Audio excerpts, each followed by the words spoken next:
Hi, welcome back to the Liam Scheff Show on UCY TV, and that just didn't sound professional at all. I didn't like that. Hi, welcome back to the Liam Scheff Show on UCY TV and Truth Frequency Radio. I was in California, and now I am in Floridia, home of the Floridated, the Floridiates, and all of my friends here. It is a kind of strange New York by the sea.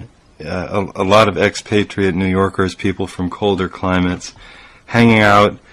I was just biking through the wet evening and taking in all the darkness and the people driving terribly. People drive terribly here.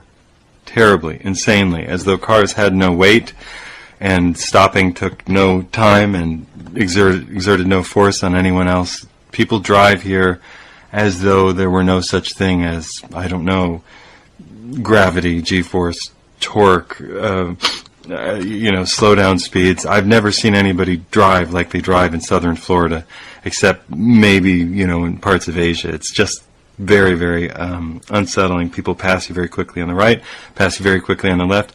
Anywhere there is an inch and a half to get in front of you, they'll just cut in front of you. I don't know why. I don't know where they're going. I don't know if it's the nice weather. I don't know if they're just unaware that cars run on gas and that gas costs. I don't know, but I'm here.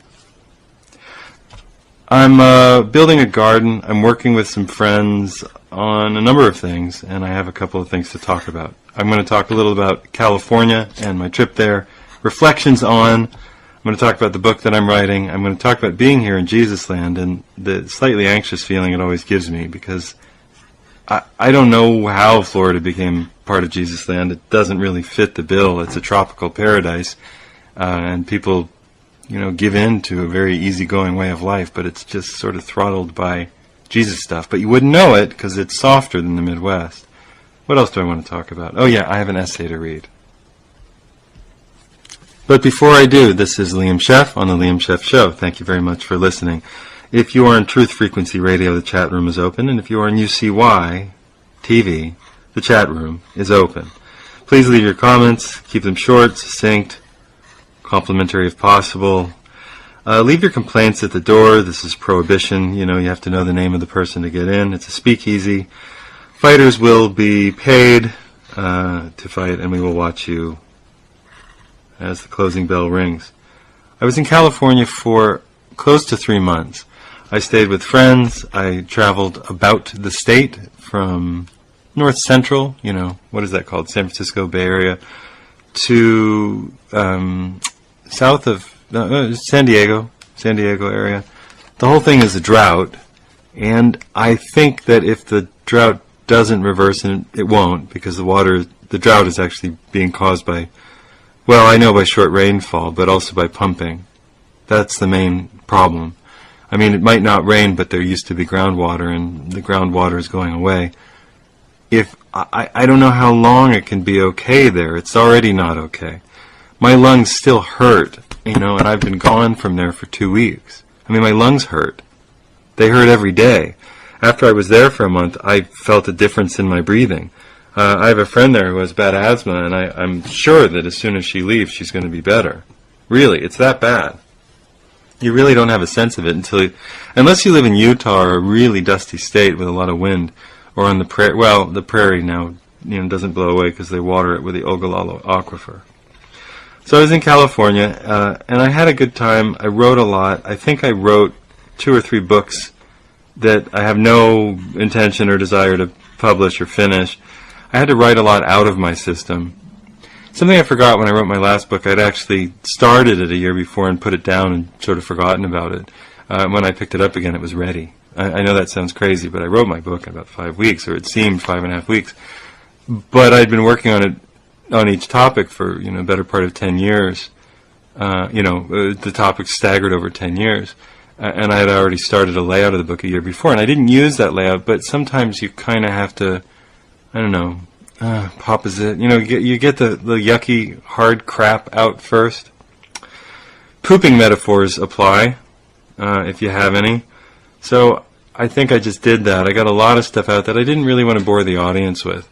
There's stuff about oil. I wrote like a complete treatise on oil. I went to Henry Ford and the assembly line, and the 20th century and how it turned from the 19th into the 20th by virtue of the oil syndicates and discovery in Texas, Pennsylvania, where else? I want to say Oklahoma, but that might not be right. Ohio, the Caspian Sea, the inland in Russia, the Stans, Georgia. I mean, I talked Georgia and Russia. I talked about all of this stuff, and I realized that I had no desire to talk about a book, to talk about that on radio shows. Not much. See, when you write a book, you really have to go out and you're going to talk about it over and over again. So don't write anything that you don't want to talk about over and over and over again. That's the secret. When I wrote Official Stories, I wanted to talk about all of those things. And I did, and I still do. But now I want to talk about sex, California, and a little about Jesus. So let's get into California. California's dry. My friends there are lovely, and I suppose I miss them. I fell madly in love. It was one of the more potent experiences of my life. And no, it's not that we were able to get to. Well, let me tell you the story. I knew I had about 3 weeks left, so I knew that I had this old friend from high school I hadn't seen, and I knew she was doing well. I'd seen her on the internet, the Facebook, and I thought, oh, she looks like a healthy person. It would be great to see her again.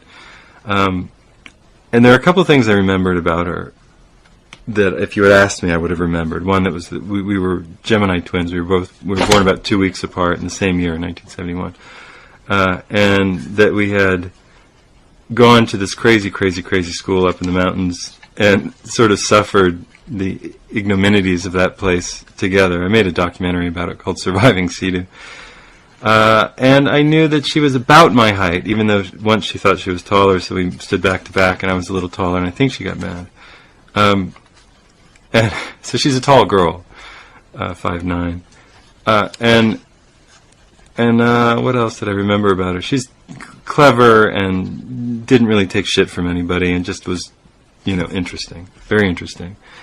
And her story, it was a little like mine in that there were some similar tragedies, I suppose, that we had in common.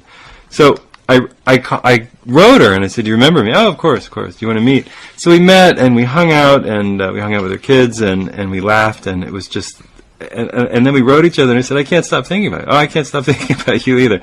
So we met again, and we talked and talked and talked.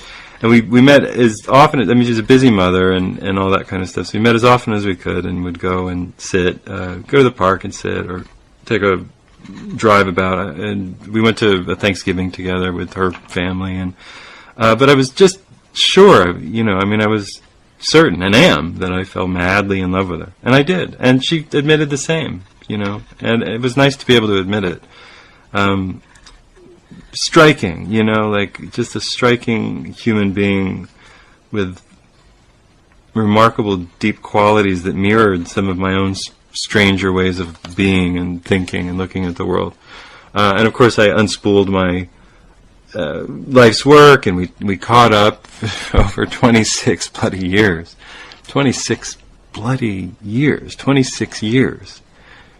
You don't know what it feels like to, well, maybe you do, but to sit in a room with somebody that you knew as essentially a child, or at the end of childhood, 16, going on 17, and to know how much distance you'd both traveled, how much territory you'd both covered, all the good, all the bad, all the mistakes, all the loves, all the lovers, all the sex and disasters that accompany it, all the renouncements of just all the learning, all the changes in the society, all of it that we each of us had encountered in our own lives, and then to sit there and look across where were we sitting? I don't know, a table or wherever we were, or a couch, and just to feel, or we were at the park sometimes, and to feel the presence of this mental energy, like, oh my goodness, it's powerful. It's mind-bending and mind-warping, and it was just really, really wonderful. And now I miss her. I miss being able to talk with her regularly, but whatever. We'll catch up. So it's possible to fall in love over and over and over again in life. And I guess I wanted to tell you that as a lead into the other stuff we're going to talk about. But I did. I felt, I've fallen in love a few times in the last 10 years. I had my favorite girlfriend, whose name was Jessica. My favorite girlfriend in my 30s was Jessica, and she was an outrageously fun, strange, different girl. We knew each other twice. Once when she was in her early 20s, and once in her late 20s, mid-late 20s. And we really only went out the second time. And the first time we went out once, and she almost got us into a car. There were no cars on the road, and she somehow almost got into an accident in Kenmore Square in Boston. I know. She was like that. And a lovely human being, and incredibly bright. She would talk about philosophers, and I was unspooling all of my stuff kind of quite naturally. I'd read Sheldrake, but then I was a Rupert Sheldrake years ago, at that point, 20-odd years ago, now 30-odd years ago. And holy crap, no, 20-odd years ago. 20, whatever, you don't care. And I was reading a lot of stuff about molecular level evolution, because once you get to the molecular level, you realize Darwin was just full of shit, and that life occurs for reasons that no one can quite fathom, that it's a magical system powered by the mind of the universe that does what it wants, plays with form and pattern and structure over and over again, and you just get away from all of this just insane, asinine, dissent with modification, just blow me already, what nonsense. The universe plays. The universe plays jazz. It's a jazz musician, and it takes form and structure, and then improvises and creates new and new and new and new and new. That's what it does. That's what we do. And Jessica would be like saying, "Oh, that sounds like Plato." We'd read Plato, and it sounds like Aristotle. Sorry, the archetypical forms in the ether. And I'd say, "Oh, that's interesting because I'm reading it in this." So we would talk about that. And then I would talk about yin and yang and macrobiotics, and she'd say, "Oh, that sounds like Montesquieu," or, "Yeah, how the people in the South he accorded as being quite lazy." And I'd say, "Oh, well, we'd just call that, being over the yin." So we had great. We'd touch on all the philosophical stuff she did in school. She went to an interesting school where they read essentially the Western classics, as their syllabus. They would just class to class read the Western classics, nothing really modern, just the ancient, and probably up to Thomas Paine, maybe a little beyond. But she was my favorite girlfriend because we were friends, and we were good lovers. And then it occurred to me a couple of months ago, and I'm writing this down, that there are essentially 4 strong planks that you can assemble or walk or whatever, 4 strong bricks that you can build a relationship out of, and you'll never get all 4 of them, so don't kid yourself.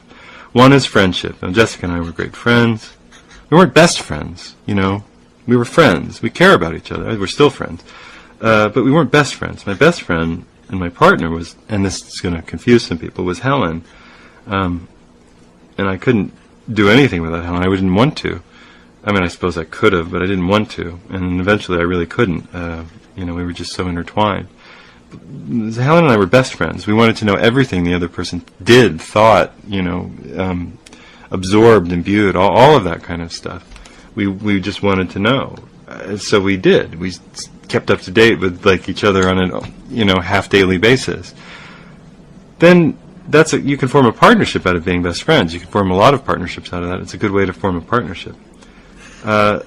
Some marriages are with best friends, and Helen and I were essentially married in a practical way, and we were best friends. And then we lacked something that made us anxious and made us doubt. Well, you can be friends, you can be best friends. Now, again, a friend are people who get along. They get along, but they don't have everything in common. Like Jessica and I didn't have everything in common, or we couldn't talk about everything, or some conversations were quite hard. And we just had different points of view that weren't easily reconcilable. You had to kind of shrug your shoulders. But Helen and I would talk about everything until we really got it. So maybe a best friend is somebody that you want. I don't mean that you do it because out of duty. You just simply want to hammer away, to chip away at the stone until you see the form beneath. And that's what we did. Friends, best friends, business partners. Almost all marriages, almost all real relationships are business partnerships. Once you have a kid, you're in a business partnership. Whether you were friends or best friends or whatever, you're in a business partnership. The business is raising kids, paying taxes, finding the right school to go to, deciding whether to kill your child with shots or not. I mean, all this stuff, excuse me, that you have to do living in the modern Monsanto machine age, you have to do if you have kids. So you're business partners, and you have to run the household. So you're business partners. It used to be that all marriages were business partnerships. Every one of them was a business partnership. And you would be married into this business partnership to make children, to maintain a household, and to do all of the appropriate seasonal holidays, state government official days, birthdays, etc., and to participate in civil society, and then raise children who would be put into the school system and become, drone workers in the Marxist capital nightmare.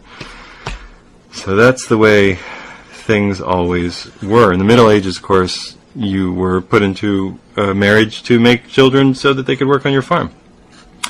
Sorry, on the farms that belonged to your town. You didn't own a farm.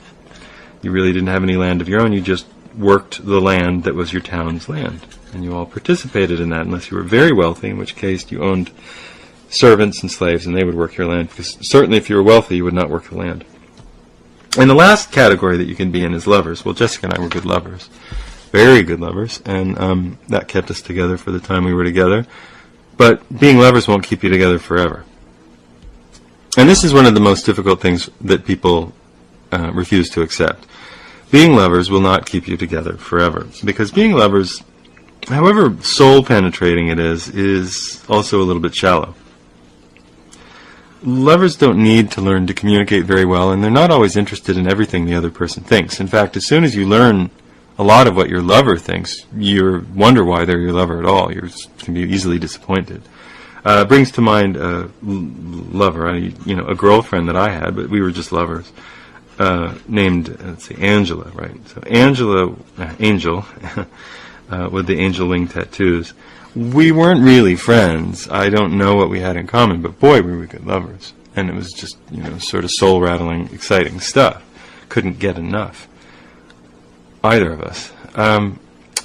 And we just flipped each other's switches on. And it lasted the month that it lasted, and then it was, heartbreak city for me because I took it too seriously. She bounced right back, she was a little wiser. Even being a little younger, she was wiser. But I hadn't learned to separate the concept. And she had. I don't know if it was the Republican in her or whatever she was, fake libertarian, whatever people are. But, for her it was a really probably good sexual relationship, and for me, I was trying to make it everything. You see, I was trying to make something that was a sex-based, lovers-based relationship into something that was a friend, best friend-based relationship, maybe even business partners. I mean, I wanted it to be everything. And I sowed the seeds of my own destruction in that relationship. I didn't just say, yeah, thanks, that was really, really good. You taught me some interesting psychological lessons, You slapped me pretty hard in bed, and that was exciting. And boy, did she. Man, right across the... Anyway, that's another story. So, Jessica was my favorite girlfriend because we were... And it's just a title I use. I mean, I've had some really wonderful girlfriends, but I just sort of call Jessica my favorite girlfriend because we had great sex and we were good friends. We weren't best friends, again. We were good friends. But Helen was my partner. And as regular listeners of my show for the last, on and off for the last 4 years now, Helen died suddenly 4 years and a month and 3/4 ago of an aneurysm without warning, unless you consider the comet I saw, the meteorite I saw in the sky like 2 days before. I saw a meteorite in the sky a couple days before, and I saw it break. I'm not kidding. It's in Boston, and I saw a meteorite, and I saw it break, and I saw the flaming, at least 2 pieces, maybe more, going in. It's more or less the same direction, but I actually saw the different pieces of it, and I watched it, and it took seconds. Seconds I watched it. I don't mean like a split second. I mean 1, 2. Okay, I saw it most clearly. And then there was a dead bird that didn't get moved by the city. There was a bird that was dead in the street for days and days. It's very unusual. So maybe there were omens. I don't know. But she died. And we were together for 7 years. She was my best friend and she was my partner. I traveled halfway around the world with her. I would do so again in a heartbeat. So I went out west, and I have been developing quite naturally a new philosophy about love and life, because when the person you love the most dies, you want to kill yourself. And after you stop thinking about killing yourself, and you mourn and mourn and mourn and mourn and mourn, and you date, and it's sort of a disaster, and you date, and it's a little bit better, and you date, and it's just sad, and it makes you sad. If you're like me, you ask a lot of questions about who we are and what we're supposed to be doing. And I asked a lot of questions about my own history. You know, how do I date, or do I date, or what am I looking for? And at first I thought I was just looking for a partner, because Helen was my partner. But then I realized that Helen was my partner with a caveat. We didn't bind each other. We were free. I mean, I went out with Jessica when I knew Helen, and Helen was my partner, so that might sound impossible to you. And it was a little strange at the time, but it was the reality. And I talked to Helen every day and every night, and I lived with Helen. But I'd visit Jessica, and Jessica would sometimes visit the house where I lived with Helen. I didn't really know what to make of it. I didn't plan it that way. I just had to accept it and go with it. I felt a little strange about it sometimes, but we talked about it endlessly, Helen and I. Helen and I talked much more about it than Jessica and I did. Jessica and I hung out and had sex and, all that kind of talked about art or books and philosophy and people and art. I said that twice. Movies. Well, a little. She had, whatever. And culture and identity, cultural identity, all these kinds of things that we talked about. And sex. We didn't talk about sex, we just did it, which was great. But Helen and I talked about everything. Everything. So she was my partner. I couldn't... what I said to Helen at the time was, I'm going to go out with Jessica, but, because you and I got together to be friends, and even though at times we seemed much closer than any friends had ever been in our lives, we also knew that, I knew that I wasn't going to bind myself into a monogamous thing with Helen, knowing how badly I do in monogamous things. Because as soon as I get into one, I just start feeling the bit and the collar, and I chafe, and I start to pull, and I get kind of rammy and irritable, and I never wanted to do that with Helen. I never wanted to alienate her. So I tried very hard not to, and most of the time I was very successful at not alienating her, and not being a bitch. Not her, me. So when we get back from the break, I'm going to continue talking about this concept of these different kinds of love. The love that you have with a friend, the love that you have with a best friend, a lover, a business partner, the idea of falling in love over and over again. I mean, we don't really have a way to understand that in our culture. It's missing. We either consider it sinful or, I don't know, what's the word? Just, some sort of despicable, degraded, despotic isn't the right word. Destitute isn't the right word. I can't remember. Derelict? No, that's not the right word either. I'm going for a D. I'll take a D, Alex. What is it? What do we consider it if you fall in love over? Oh, sex addicts, like Duchovny, there it is. We consider it something awful, to fall in love over and over again. We consider weak. Or immature. Well, how could you fall in love over and over again in life? And I ask you, how could you not? What are you, dead? I mean, how do you stop finding, seeing the magic in the world when it presents itself to you? I suppose you put your blinders up and pretend that it's not there, right? You just will yourself not to feel anymore, not to see anymore, not to experience. I don't think that's what we're supposed to be doing.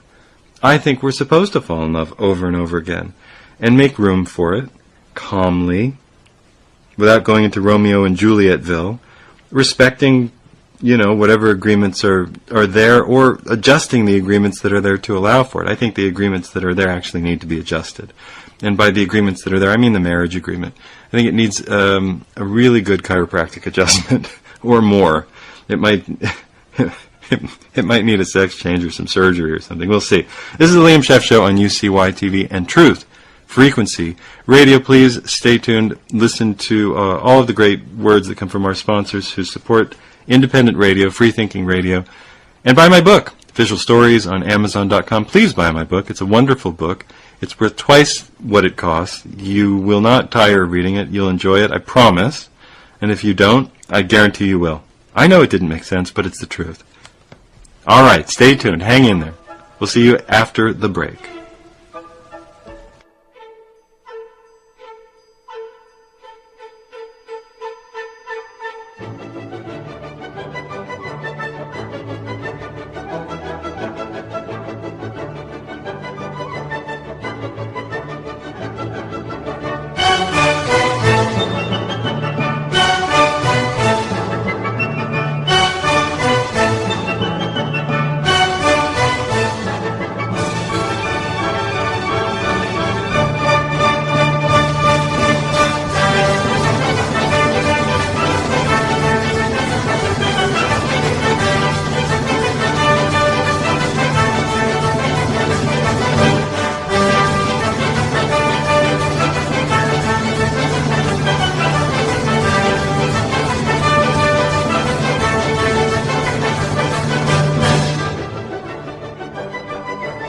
Hi, this is a special for UCY listeners.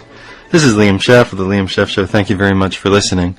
If you want to know more about me, you can go to my website, liamscheff.com, LIAMSCHEFF, liamscheff.com.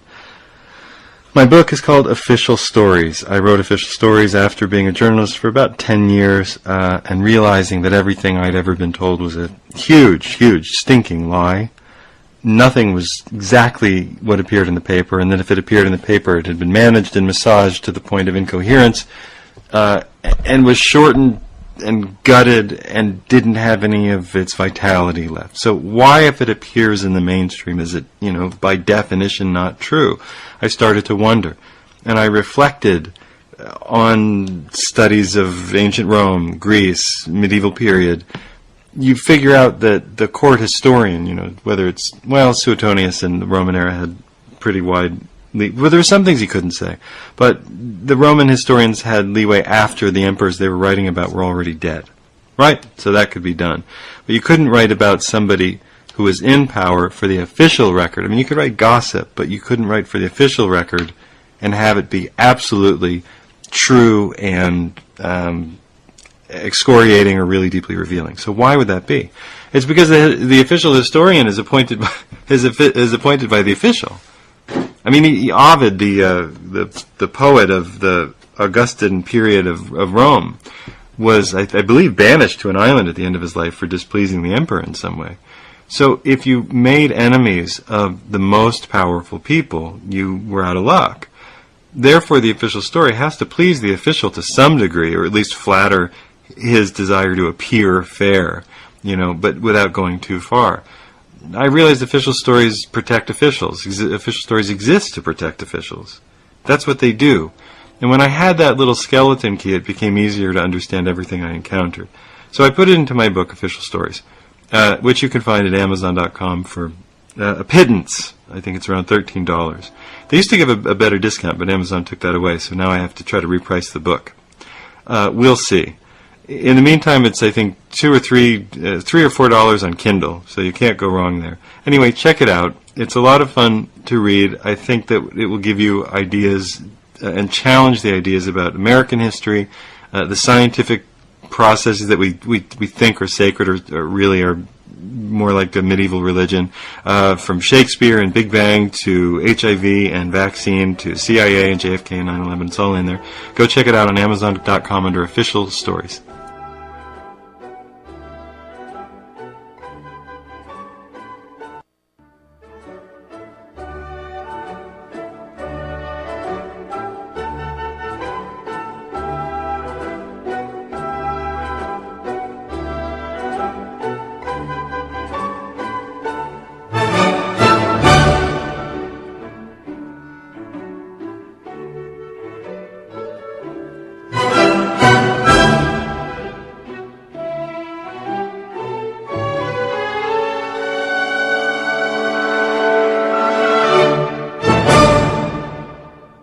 Hi, welcome back. This is Liam Scheff on the Liam Scheff Show.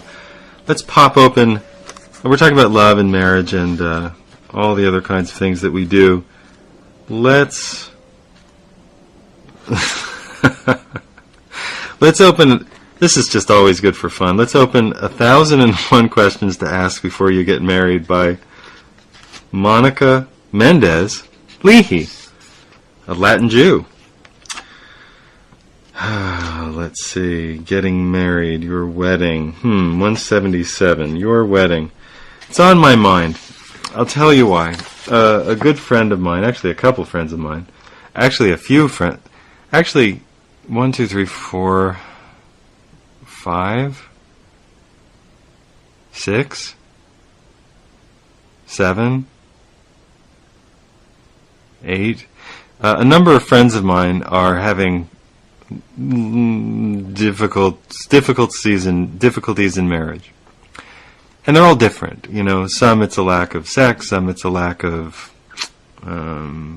communication, some it's a lack of shared values. Really.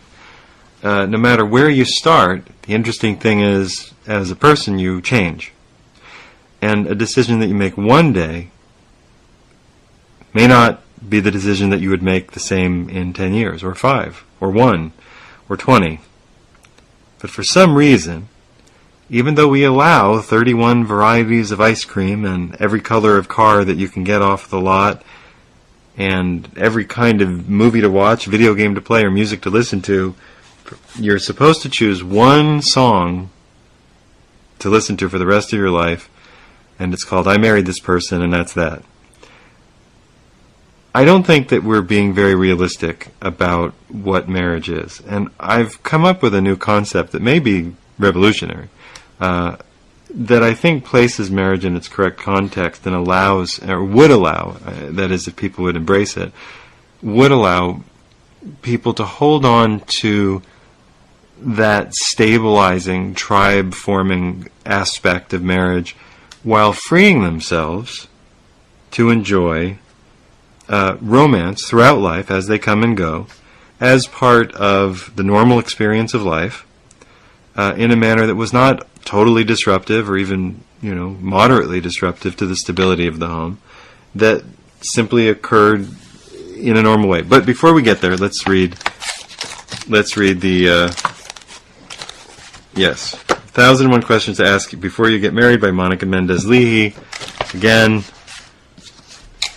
shake that matzah. Your wedding. Your wedding ceremony is the most elaborate and intimate display of your love. You are declaring your commitment.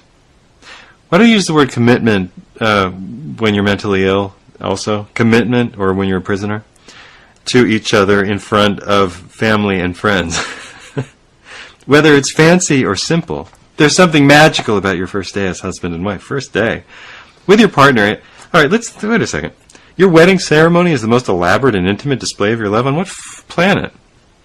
Intimate? What are you doing up there? Are you 69ing on the podium? Huh?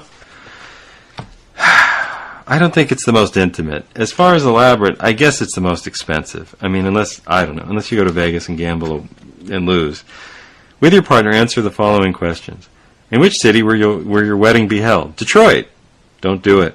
Where would you like to have your wedding ceremony performed? In a church, a hotel, a private club, someone's home, or the bottom of a swimming pool? Do you want your wedding to be a formal, informal, or casual event? Casual. In fact, I don't want to have one at all. Given a choice between a big but modest wedding, big but modest, or a small but lavish wedding, all right, I got to close this. This is giving me such a headache.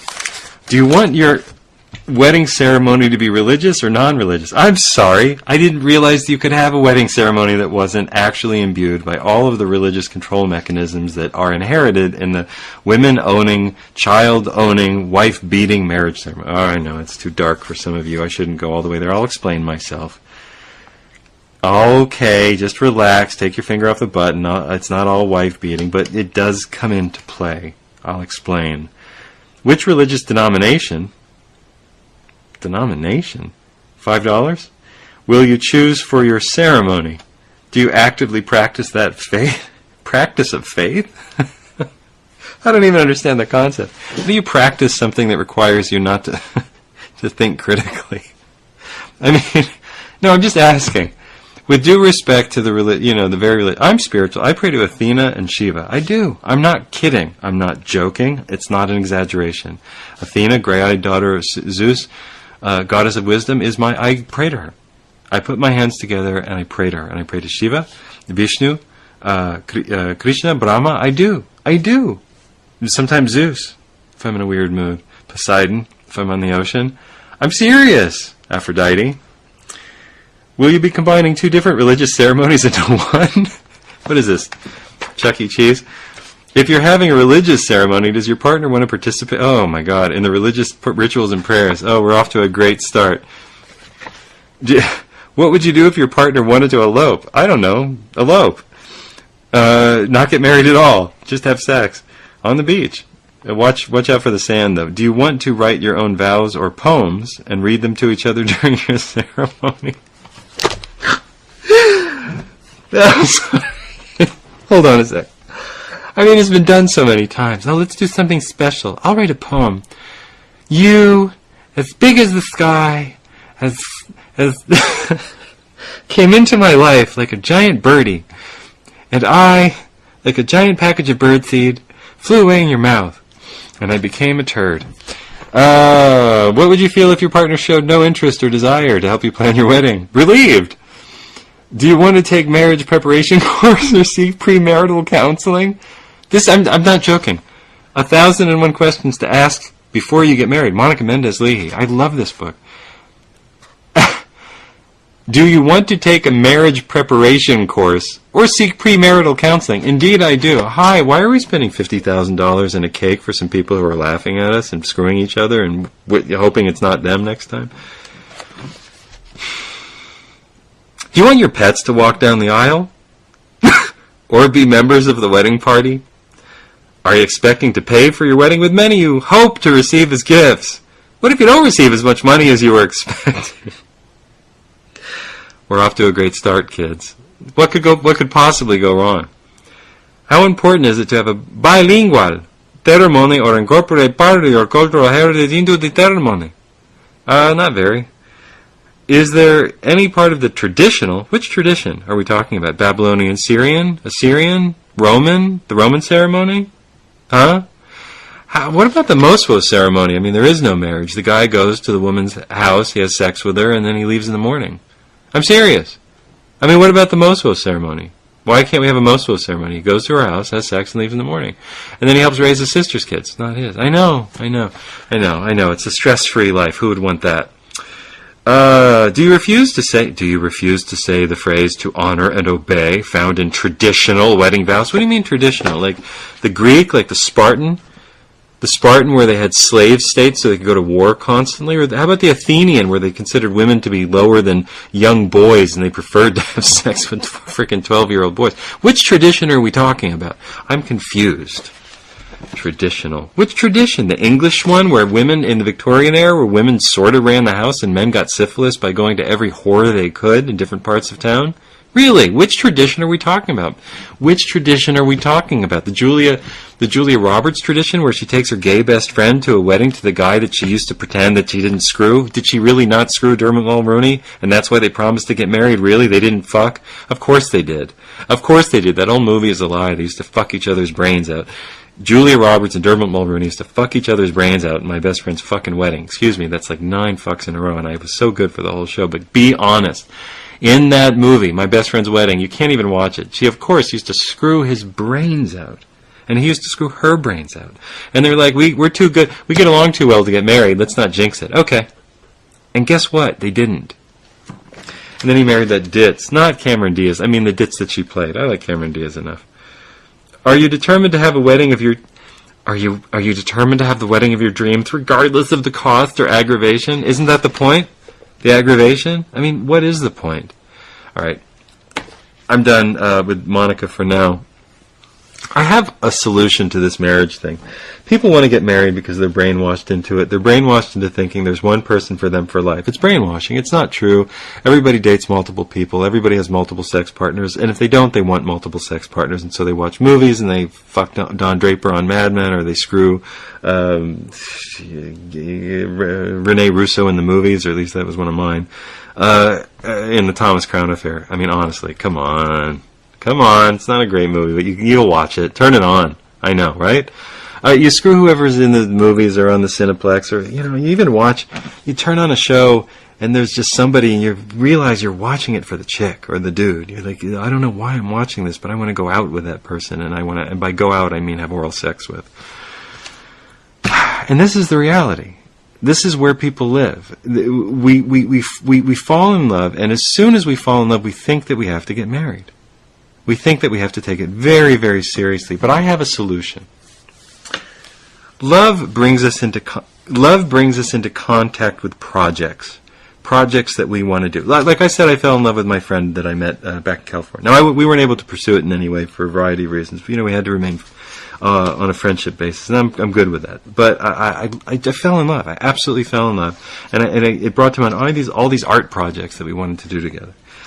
Different kinds of album covers and photo stuff, and just really, really fun, outrageous stuff, because we're both sort of David Bowie, Mick Jagger-y. Anyway, it just was great, and the ideas were flowing, and it was a lot of fun to talk about.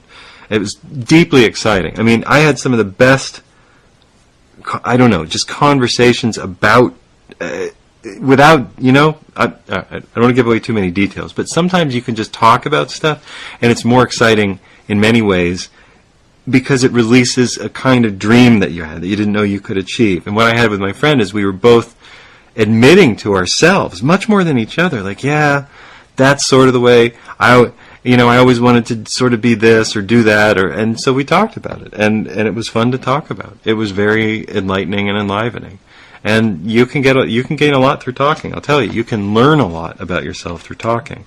If you have the right person to talk with and to open up to, and you just say, shit, I'm just going to be honest, you can have very interesting conversations that reveal a lot of your personality to yourself. So that's part of falling in love. But I fell in love with my friend out there, and I realized I wasn't staying, and I couldn't pursue it for a variety of reasons. It wasn't available to be pursued in a real world sense. So it had to remain at the level of the heart and the mind. But I realized I've fallen in love, like I said before, maybe 5 times over 10 years. Not all at the same level. I certainly loved Jessica, my favorite girlfriend. Helen was the love of my life, and I think will always be. My partner, for 7 years, I don't know, some things are very powerful that way. But I've loved other people, and I still do. I still love all of my close friends very, very, very dearly, and the more time I spend with some of them, the more I love them. I have some people in my life who are absolute partners, and though we've never had sex, they're irreplaceable. So all of these are kinds of marriages. Marriage of true minds, marriage of true hearts, marriage of sentiments, marriage of imagination, marriage of desire to do something together, a project, an art project, a painting, a construction project, dig a garden. I have a friend that I'm digging a garden with, not available for any other thing, not pursuing that kind of thing, but she's available to dig a garden with. So there's a kind of marriage of projects there, and I do care about her. I'm sure I love her, but it has to maintain a certain level for a variety of reasons. I'm fine with that. So we fall in love many times over a lifetime. And it doesn't always, in fact, most of the time, it doesn't have to be some fully realized, sexual thing where you get married and move in and do everything together. But somehow we think that it does have to be. And we think that if you fall in love with one person, for one or two reasons, I fell in love with this person because of, name it, compassion, because of generosity, his generosity, or her kindness, or her joie de vivre, or her artistic sense, or his great dance moves, or whatever it is that turns you on. But we fall in love for these varieties of reason, for their mental faculties, or for the paintings they do, or for the great traveler that she is, or for the great cook that he is, or for the deeply compassionate person who cares about me and listens to me. I mean, that kind of reflective thing also makes us fall in love. We can fall in love with somebody because they care about us so much, that they listen to us, that they value us. And we can fall in love for so many reasons. So you can't tell me that you fall in love once and that's it. We fall in love over and over again. Now, I think that we should be allowed to, that we should admit this, and that instead of saying that there's anything wrong with it, we should simply allow ourselves to fall in love when it happens. And to admit, yeah, I fell totally in love with this person. Now, women do this all the time. Women are allowed to say, oh, I love so-and-so, as long as it's a female friend. Oh, I just love her. Don't you love her? Oh, I love her. I just fell in love with her. I'm so in love with her. Oh, I want to make out with her. I'm so in love. Women talk this way, and they do make out sometimes. Women talk this way. Men, on the other hand, are absolutely forbidden from talking about love with women. In fact, they are even warned not to talk about love with women they love, because when men talk about love, the concept of obligation comes to the forefront, and immediately a ring has to be presented, and ownership has to be maintained. So when a man, women always say, "Why won't you say you love me?" It's because once a man does that, he owns you, and he might not want that responsibility, because that responsibility limits his freedom. And women want to hear "I love you," but they don't want to be owned. So we're in a terrible double bind. Now, my solution to this is that we fall in love all the time. We fall in love appropriately. We fall in love with due consideration. We fall in love appropriate to our personality types. We fall in love once a year, twice a year, once every 3 years. We fall in love and we know that we love someone and we think, wow, this is a fantastic person. I really love this person. And if we're already married, what do? Nothing. It's not a big deal. I mean, I think that that long-term marriage can withstand the occasional romance. I really do. Because having been in a long-term relationship in which I did have the occasional romance, I can tell you that we withstood it fine. I would be with Helen to this day. I love her. I loved her. I would not have left her. And I would have been enthused by her growth, any romances that she had. I would have always had open arms for her, and I loved her entirely. Her happiness was my happiness. When she grew, I delighted in it. I learned from it, and I think she granted me the same. If she was a little jealous sometimes, she probably was, and if I was a little jealous sometimes, I'm sure it passed. Because we would talk. Why are we jealous? What are we afraid of losing?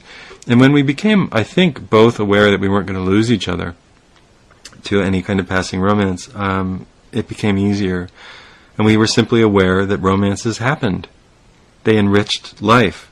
They pulled us in one direction or another. Now, I didn't have it all figured out at that point, and then by the end, I did sort of think that I'll try not to do that. And I tried to reel it in a little. I was always very bad at reeling in. I've always been so obviously amorous. But I tried, and I got a little fussy and a little bitchy, and then I stopped, and we would always talk. But I can tell you that long-term relationships can tolerate little romances. They can even tolerate big romances as long as everybody is given fair communication and responsibilities are maintained. Now, what do I mean by responsibilities? I don't mean the bullshit that you're brainwashed into saying when the priest or the town councilor, whoever marries you, reads from some arcane, ancient, wildly edited, woefully dishonest screed that comes from a culture that has nothing to do with our culture, and had nothing to do with the cultures of its time. And I mean the old Levitical herding culture of the violent, angry Hebrew tribes that infected the Roman world, which was already infected by a number of things, in the form of Christianity. And I know that hurts some people's feelings, and I know that a lot of people take good things from Christianity, and I'm glad that you do. I really am. But just because you take good things from it doesn't mean it's really a good thing all the way through. And I'm sorry if that's not fair enough, but it's the truth. Just because you take some good things from it doesn't mean it's good all the way through, because it's not. It's not good all the way through. It's a mess. It's mean, it's sadistic, it's oppressive, and it's binding. It binds people against their nature, against their desires, against growth, against psychological wholeness and wellness. And I don't like that aspect of it. The aspect that says be kind, be generous, do unto others as you'd have them do unto you. You can find that in any world philosophy. You don't need a Bible to figure that out. If your Bible helped you figure that out, good. You can throw away the rest. And if you don't agree with me, that's fine. You can go read the historical criticisms of these books and find out why, following a Babylonian, Sumerian, Assyrian treatise on wife capture and punishment of homosexuals may not be the best thing to do in a modern or even compassionate society, whatever the age is. Okay, so I think, and I have an essay up on my website and at robertscottbell.com this week called New Creative Love During Marriage, and this has got to be a few thousand words. It's a good long essay, one of the longer ones I've written lately, and it's quite good, if I do say so myself. It's called New Creative Love During Marriage. New Creative Love During Marriage, Why We Have to Let Ourselves Have Healthy Romances Our Whole Life Long. Well, the reason you want to have healthy romances your whole life long is because romance is a call toward a new discovery, new pieces of information, a new project, a new friendship. So I had my friend in California who turned me on to things that I've always wanted to do that have just been buried, like splinters in my conscious that I knew were there, but I couldn't quite figure out what to do with them until I met her. And I said, oh, we could do these. We could do these. I mean, this is a great project for you and me because we get this. This is the way we both are, and we always were, and we know it now. And we knew it in a subconscious way then, and we know it in a conscious way now, and isn't that wonderful? And that's what the falling in love, I think, in many ways was about, self-discovery. It was very beautiful, wonderful moments and conversations to look at an old friend and realize, how much there was of us, even in our fractured youth, how much of us was still there, just crying to get out, and still ready and making us feel young and like, yes, let's do these projects, let's definitely do these projects. So I got to keep on that and make sure these projects happen. Or my friend out here helping dig a garden. Love my friend very much. I don't need anything more than to help dig a garden and to be a good friend. But, I love people dearly, and I love my good friends dearly. So you can fall in love in a variety of ways. Let me think. If I, a year or two ago, fell in love, had a great, intense relationship that, it was a short one that rekindled my, I think, sort of sexual identity or sexual mind, because it had been pretty quiet after losing Helen. So, there are different relationships will do different things for you. And if you're in a long-term relationship, I think you sit down, you read my article, New Creative Love During Marriage, and you say, hey, you can have romances as long as you keep up your responsibilities and remain my friend and communicate with me. And I'm not talking about going to bars and fucking man whores or female sluts. That's just good old-fashioned dirty sex. That's not what I'm talking about. I'm talking about genuine spiritual, spirit-led romance, the thing that enlivens your soul. And I think that even though we're told you can't possibly share love with two people, you actually can, because love is always different. It's always different with everybody. It's always inflected differently, like snowflakes, like the light of a prism or a kaleidoscope, or in your eye. It's always a little bit different, and you have to experience each one for its value. If you think that you have to have sex with everybody, you don't. I'm here to tell you that you really don't. And withstanding that and being affectionate and enjoying affection is actually a beautiful, wonderful way to explore a friendship. And if you do proceed to the point that you want to have sex, then do it. Make sure that it's clear with all parties, and that you attend to all the basics, STDs and pregnancy and all that kind of stuff. But that's a different conversation, and one we'll have on another show. And you'll have to figure that out for yourself. Because your sex life is actually your business. Even though the state wants to own you and control you and manage you, your sex life actually belongs to you. It's something the church doesn't want you to think, and it's something the state doesn't want you to think. But it's yours. I still say, going slowly, and enjoying a lot of hand-holding and looking at each other and listening to each other and hugging is and a back rub or two. I think that these are really great ways to connect. I think culturally, and I talk about this in the essay, we tend to run into sex because we're so deprived of normal levels of affection. All right, that's an introduction to the article, New Creative Love During Marriage. It is up on a number of websites, including my own, Robert Scott Bell, and I think it'll be up at Truth Frequency Radio, too. I don't know if UCY TV has articles posted. We'll see. If so, I'll get it up there 2. This is Liam Scheff. You've been listening to the Liam Scheff Show. Thank you very much for your attendance of this great performance. I had a good time. I hope you had a good time. I will see you next time. Please invite your friends. Please drop into the chat room. Please forward the information and share this show with people who are interested in these topics because, it's sex, everybody. That's all. Let's talk about it. See you next time.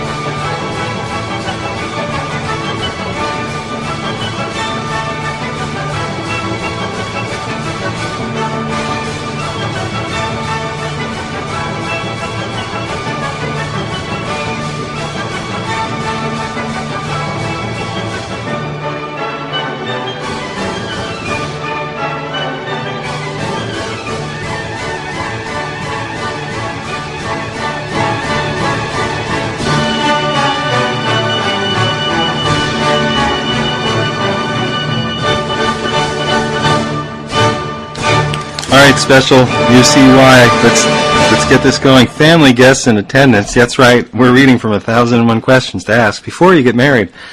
It's the show's Bible. Monica Mendez-Leahy. Get out those salty matzahs. Your family and friends are supporters of your love for each other and should feel honored to share your joy on your wedding day. Yet, well-wishing friends and good intentions from relatives can overwhelm you and force you to make unpopular decisions. Wait a second. Good wishes and good intent. With your partner, answer the following questions. How much of the wedding are you expecting, there's a good word, your parents to pay for? What if they offered you little to no help or money? Great. No wedding. How much of the wedding are you expecting your in-laws to pay for? What if they offered you little or no money? Why do you need to spend a lot of money to say, you're my slave? Just say it. How would you feel if your parents offered money, but your in-laws did not? I'd feel great. No marriage. Who would pay for any additional expenses incurred on the day of the wedding, such as additional food or drink costs and last-minute necessities? What are necessities at a wedding? You're my slave, I'll do what you say, and you do a little bit less. Now, the one saying you're my slave is, of course, the man, and the one saying you do a little bit less than you're used to is the woman. So the man says to the woman, you're my slave, if you look at anybody else sexually, I can divorce you, you're a slut. And the woman says to the man, well, you can go to strip clubs and stuff like that, but if you do the Ben Affleck thing, like oral sex at the strip club, I'm going to be that may be bad. But if I don't hear about it, and I have a nice ring, and you come home most of the time on time, and there's no lipstick on the collar, we're okay. Ain't that America? If your parents are paying for most of your wedding, how much power will they have in making decisions? What could possibly go wrong? It's the American way. How many guests are you planning to invite? 0. How many of the guests will be selected by you, your partner, your parents, or your in-laws? Jesus Christ. Who has the ultimate power to decide who is or isn't invited to your wedding? This is killing me. Remarriage. Oh, really? In 1001 Questions to Ask Before You Get Married, they finally get to the big one? According to the U.S. Bureau of Statistics in 1995, 46 out of every 100 weddings involved a remarriage. Oh my God! Of the 46, half were a remarriage for both parties.